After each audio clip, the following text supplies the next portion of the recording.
Ya mai girma shugaba Buhari, barka. Barka kai. Ya mai girma shugaba Buhari, wani hali 'yan Najeriya suke ciki a yanzu? Akwai na tattalin arzikin ƙasa da rashin aikin yi ga matasa.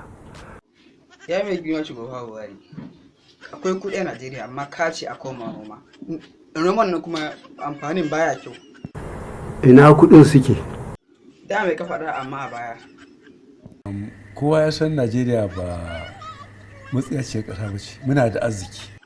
Me yasa ba a bada kuɗi a talakawa? Ba a ba da kuɗin. In aka ba da kuɗin mun san amali za a je a yi. Ba za a ba da kuɗi ba. Ƙarya kuke wallahi. Buhari 'yan Najeriya sun yi fi da kai sun ce wani mataki a kanka. Me za ka iya cewa a kansu? In suna so a sasunta sai a sasunta.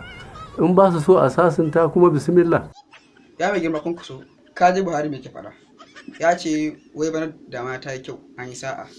Ya faɗi maganganu da yawa, amma na tabbatar maka da cewar abubuwan da ya faɗa duk na gyara kayanka ne. A fara faɗa wai kana yanzu ba lokacin zance ba ne.